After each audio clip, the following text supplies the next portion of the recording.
दोस्तों, मैं एक एथिस्ट हूँ और सबसे पहले मैं आपको बताऊंगा कि भगवान के बारे में मैं क्या सोचता हूँ।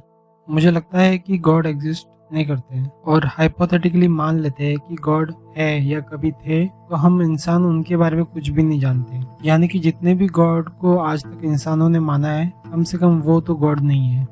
मैं आपको अपनी एथिज्म की जो जर्नी है उसके बारे में बताता हूँ। मेरे साथ ऐसा नहीं हुआ कि मेरी जिंदगी में कोई एक चीज हुई और उससे मैं एक एथिस्ट बन गया। ये एक काफ़ी लंबी जर्नी है और इस जर्नी की शुरुआत से ही मैं काफ़ी हद तक मैं एथिस्ट बन चुका था। अगर मैं अपने बचपन की बात करूँ तो मैं मुंबई की चौल में बड़ा हुआ हूँ, जहाँ मेरे आसपास अलग अलग रिलीजन के लोग रहते थे।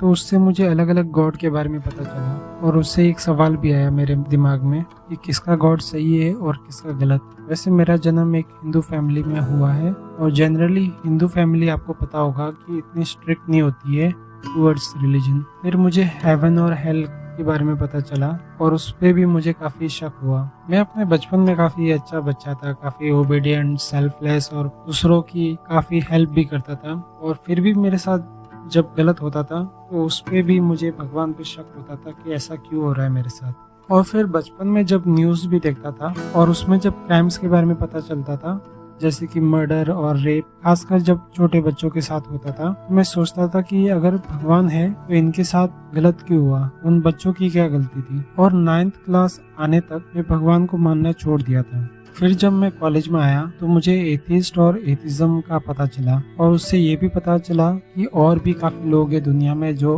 एथिस्ट हैं। फिर मुझे एग्नोस्टिक का कॉन्सेप्ट पता चला, तो मैं काफी अरसे तक एग्नोस्टिक भी रहा, क्योंकि मेरे दिमाग में और भी कई सवाल थे, जैसे कि यूनिवर्स, अर्थ, इंसान, जानवरों के बारे में, इनके जवाब मेरे पास अभी तक नहीं थे। और जब मुझे अच्छे तरीके से इन सवालों के जवाब मिले, खासकर ये धरती कैसे बनी, ह्यूमन का इवोल्यूशन कैसे हुआ, तो मैं फिर से एथिस्ट बन गया। ये थी मेरी एथिस्ट बनने की जर्नी। मैं और भी अच्छे वीडियोस इस चैनल पे लाऊंगा। अगर आपको ऐसे और वीडियोस देखने हैं तो चैनल को सब्सक्राइब करिए।